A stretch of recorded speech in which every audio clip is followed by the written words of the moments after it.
सोच न्यूज, एक नई सोच के साथ। કલોલમાં પૈસાની લેતી દેતી બાબતે અપહરણનો બનાવ બન્યો છે। જોકે કલોલમાં વ્યાજખોરોની ગેંગના વધુ એક સમાચાર મળ્યા છે। સ્વિફ્ટ કારમાં 4 શખ્સો આવી અપહરણ કરીને ભાગ્યા હતા। જોકે પરિવારને ફોન પર ધમકી પુત્ર પાસે 30 લાખ લેવાના છે, નહીં આપે તો પૂરા પરિવારને મારી નાખીશું। વ્યાજે લીધેલા નાણાં વ્યાજ સહિત પરત ના અપાતા કરાયું અપહરણ। કલોલ પોલીસ દ્વારા અપહરણકર્તાઓને ફોન કરતા શખ્સને ઉતારી પલાયન કરવામાં આવ્યું હતું। જોકે કલોલ કપિલેશ્વર મહાદેવ મંદિર પાસે આવેલ સૌમ્ય ફ્લેટમાં રહેતા ભરતભાઈ ડાયાભાઈ પટેલ કે જેઓ નવજીવન મિલ કમ્પાઉન્ડમાં આવેલા સલૂનમાં ગયા હતા, તે સમયે નંબર પ્લેટ વગરની સ્વિફ્ટ કારમાં 4 શખ્સો આવી પૈસાની લેતી દેતી બાબતે ભરતભાઈને કારમાં બેસાડી અપહરણ કરી પલાયન થયા હતા।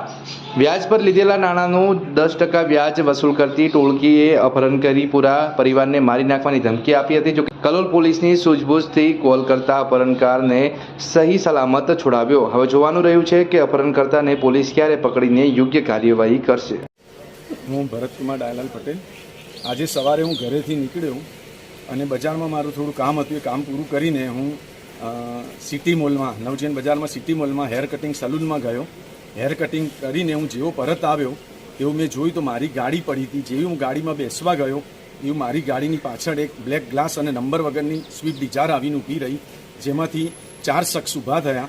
4 શખ્સ નીકળ્યા અને એમને મને જબરજસ્તીથી ખેંચીને અને મેં ગાડીમાં નાખી દીધો સ્વિફ્ટ ડિઝાયરમાં, અને આ રીતે મારું અપહરણ કરીને લઈ ગયા અને મને અહીંયાથી કલોલથી ફેરવીને નંદાસણ ડાંગરવા થઈને કોઈ અજાણી જગ્યાએ ખેતરમાં લઈ ગયા અને જ્યાં મારે ઢોર માર માર્યો। એ લોકો દોરડા, છરી અને ધારિયા અને લાકડીઓ સાથે હતા અને મને પૈસા મારા એવું કહ્યું કે તમારા બાબા પાસેથી 30 લાખ રૂપિયા લેવાના છે, એ નહીં આપો આજે તમારી ડેડ બોડી ઘરે જશે, એ મને ધમકી આપી। મારા ફોનથી મારા અલગ અલગ સંબંધીઓને એમને વાત કરાવી અને જે વખતે મને છરી ગળા ઉપર રાખેલી હતી અને કહ્યું હતું કે તમારે એવું નથી કહેવાનું કે અમે તમારી પાસે ખંડણી લેવા કે અપહરણ કરીને લાવ્યા છો। મને ધમકી આપીને એવું કહ્યું કે તમારે 8 લાખની જરૂર છે, એવું માગો તો મેં મારા અલગ અલગ સંબંધી જોડે 8 લાખ રૂપિયા માગ્યા અને 1 કલાકની મેં મુદત માગી।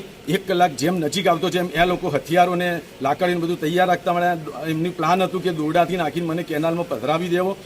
નસીબ જોગે ઘણા વેપારી મિત્રોએ પોલીસ સ્ટેશને કમ્પ્લેન કરી હોય તો જેના કારણે પોલીસ સ્ટેશનથી એના ફોન ઉપર, આરોપીના ફોન ઉપર ફોન આવ્યો અને એમને આરોપીને સખત શબ્દોમાં કહ્યું, શ્રી ઠાકોર સાહેબને માર્યો ખૂબ ખૂબ ધન્યવાદ કે એમને આરોપીને સખત શબ્દોમાં કહ્યું જો તું આ લોકોને પરત લઈને નહીં આવે તો તારે જોયા જેવું થશે। એમની ધમકીને તાબે થઈને એ લોકો મને રસ્તામાં એટલો ધમકાવ્યો છે કે તમારે એવું કહેવાનું છે કે અમે તમને અપહરણ કર્યું નહોતું, તમે અમારી જોડે સંમતિથી આવ્યા છો અને તમે અમને ખેતર વેચવાનું છે બતાવવા આવ્યા છો, આવી રીતે અમને દમ માર્યો છો હજુ અને મને અહીંયા ઉતાર્યો। હજી મારા પલ્સ રેટ જો મારું શર્ટના બટન તૂટી ગયા છે, મારી 2 રુદ્રાક્ષની માળાઓ એમને લઈ લીધી છે। આ પહેલાં મારી એક ચેન એમને તોડી લીધી હતી, લઈ લીધી હતી અને જેવું એમને ખબર પડી કે હું પોલીસ સ્ટેશન જઈ રહ્યો છું એટલે એમને મને રુદ્રાક્ષની માળા મારી પરત આપી।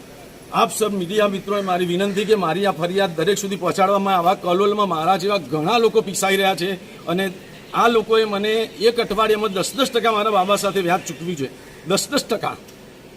આ પહેલા પણ તમને 3 તારીખે મને ઉઠાવ્યો તો, ડીમાર્ટ આગળ ઉઠાવ્યો તો, 4-5 3 ગાડીઓ હતી બ્લેક કલરની, મને ઉઠાવ્યો, મને અંદર દબોચ્યો બરાબરનો, મારી ગોલ્ડની ચેન ઉઠાવી લીધી અને એ વખતે પણ મને એવો દમ માર્યો કે જો તમે પૈસા ના આપો તો તમારા ફેમિલીને તમને જાનથી મારી નાખીશું। હું એમનો જીવ બચાવવા 31/5ની મુદત લઈને હું નીકળ્યો।